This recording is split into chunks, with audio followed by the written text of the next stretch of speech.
कि आजो मिथिला नगरिया निहाल सखिया, कि आजो मिथिला नगरिया निहाल सखिया, कि चारों दुल्हा में अरे बड़का कमाल सखिया। आइए मीठी मीठी तालियों के साथ बड़े भाव से मिलते हुए गाएंगे।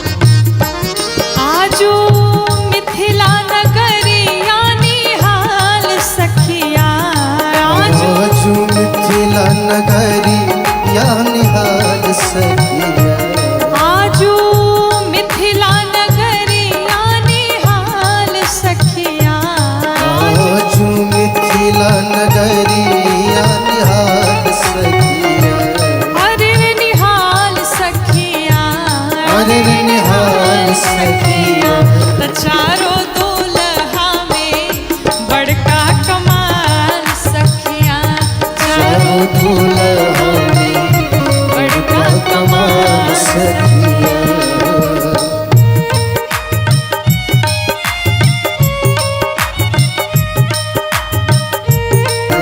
चारों दुल्हा में बड़का कमाल सखिया, चारों दुल्हा में बड़का कमाल सखिया।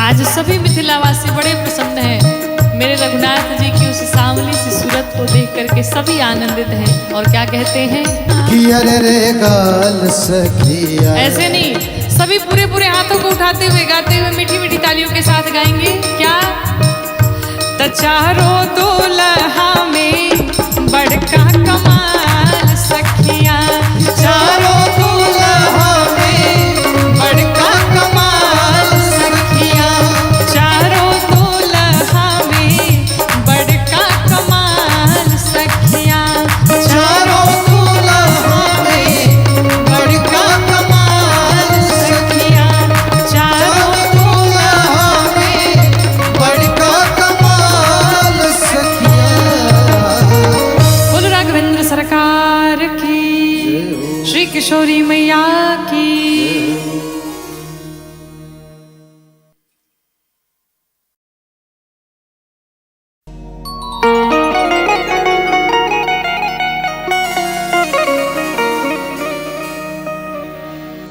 प्रभु सब में समभाव विराजे,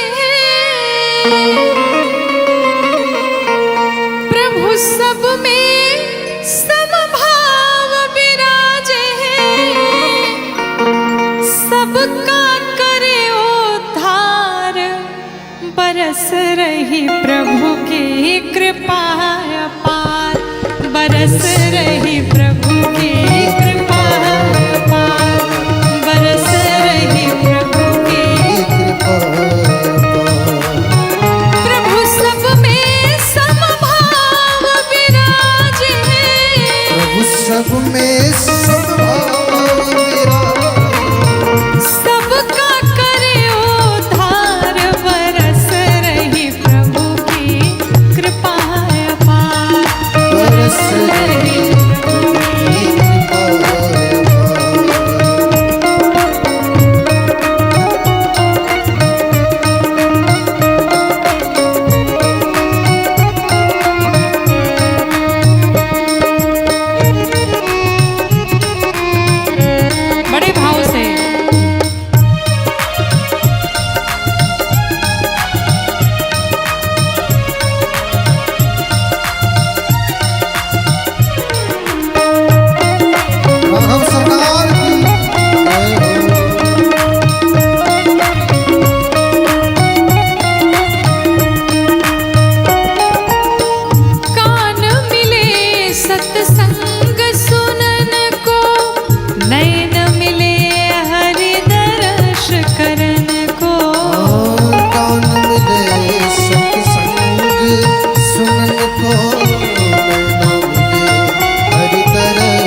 हरि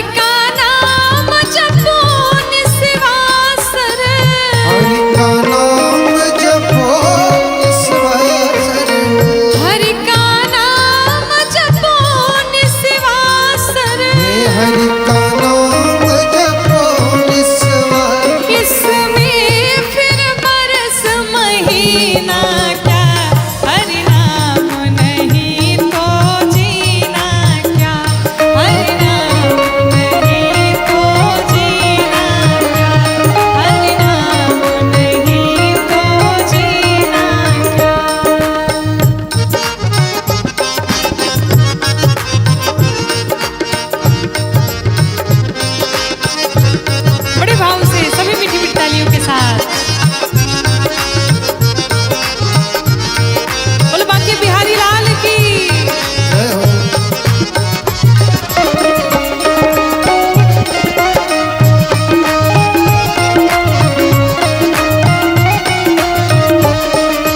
फिर क्यों फिरता मारा मारा, तीरथ है हरि नाम तुम्हारा, फिर फिरता मारा मारा।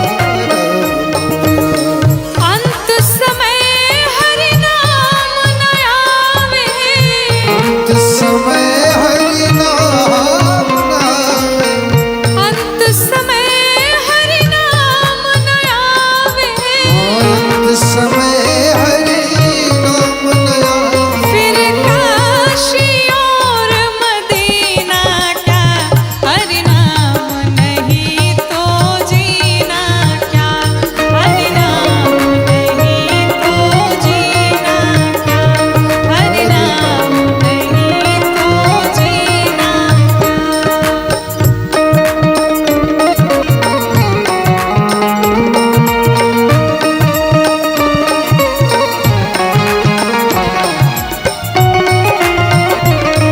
राघवेंद्र सरकार की हो। आइए वहां से झुमते हुए सुनो।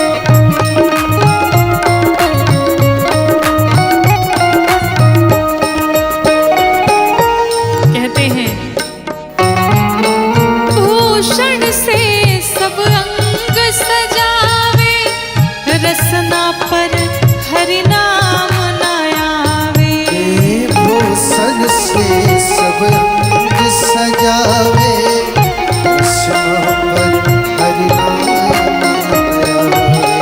भूषण से सब अंग सजावे, रसना पर प्रभु नाम न आवे, भूषण से सब अंग सजावे, कृष्ण पर हरि नाम आवे। देह पड़ी रह जाए यहीं पर, देह पड़ी रह जाए, देह पड़ी रह जाए यहीं पर, देह पड़ी रह जाए। फिर कुंडल और नगीना क्या, हरि नाम नहीं तो जीना क्या, हरि नाम नहीं तो जीना क्या, हरि नाम नहीं तो जीना क्या, हरि नाम नहीं तो जीना क्या, हरि नाम नहीं तो जीना।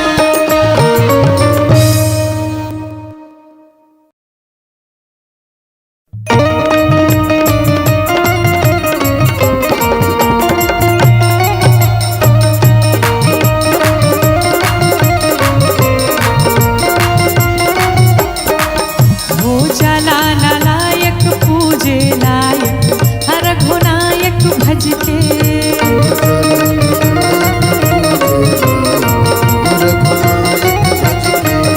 हो जाला नालायक पूजे लायक, हर घुनायक भज के,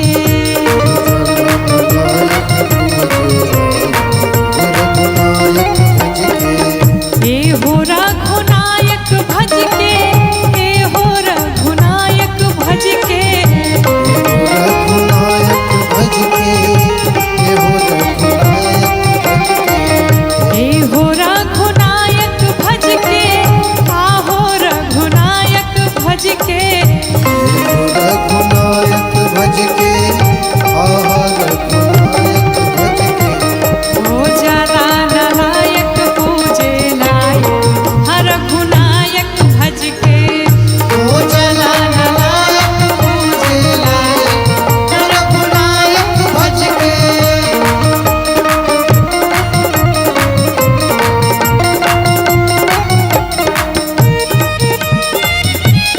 बड़े भाव से सभी लोग राघवेंद्र सरकार की हो।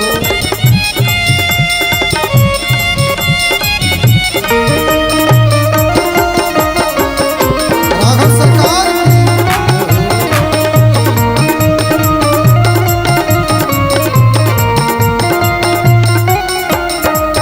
प्रभु प्रणत पाल कृपालो, मंत्री बने बानर भालो, की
कि जीवन क्षणभंगुर है, इस जीवन का कोई भरोसा नहीं।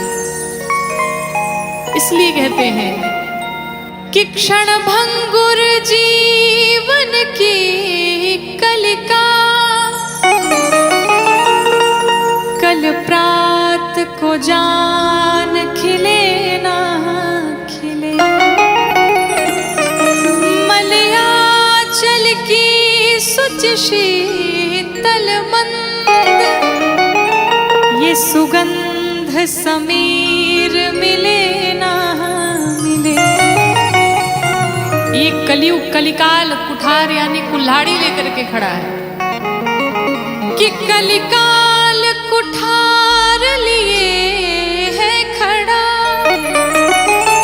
तन नम्र सी चोट झिले ना झिले। इसलिए कहते हैं कि जपले हरि नाम हरि रसना। क्यों? क्योंकि फिर अंत समय में ये हिले ना हिले। किसी साधक ने लिखा कि काहे माया में भुलाइल बड़ा तोता हो, अरे खोता छोड़ के जाए के पड़ी। सगरी स्वार्थ खातिर निमन बाउर होता हो, ये खोता छोड़ के जाए के पड़ी। काहे माया में भुलाइल बड़ा तोता हो, खोता छोड़ जाए के पड़ी। सगरी स्वार्थ खातिर निमन बाउर होता हो, कि सगरी स्वार्थ खातिर निमन बाउर होता हो, खोता छोड़ के जाए के पड़ी। काहे माया में भुलाइल बड़ा तोता हो, खोता छोड़ के जाए के पड़ी।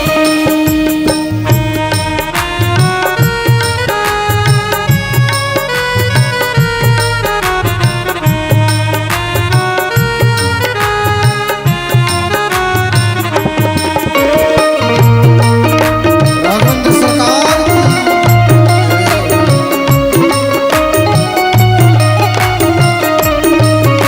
की भाव से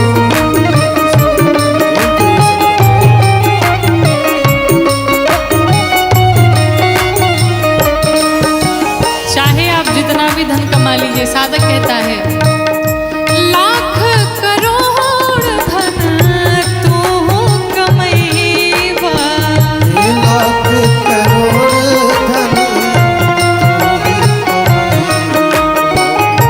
लाख करोड़ धन तू कमैबा। लाख करोड़ धन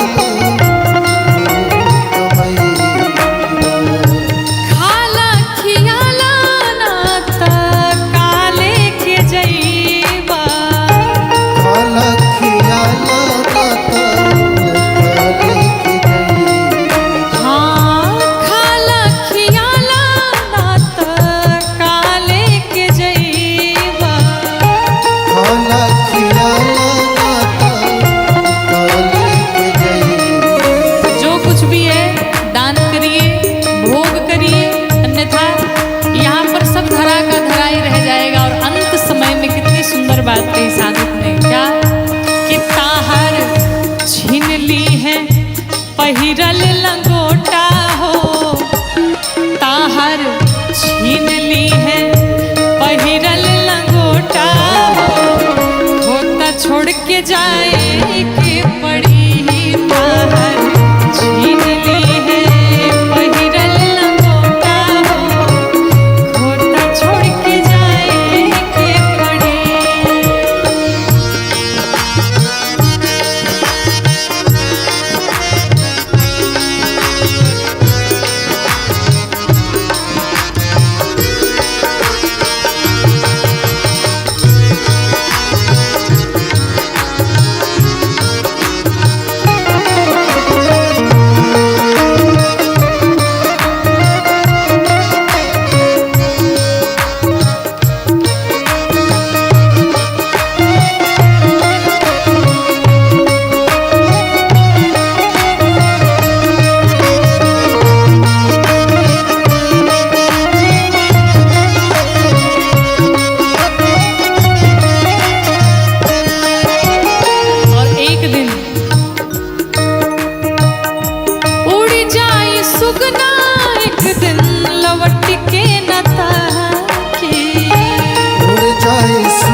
छोड़ के जाए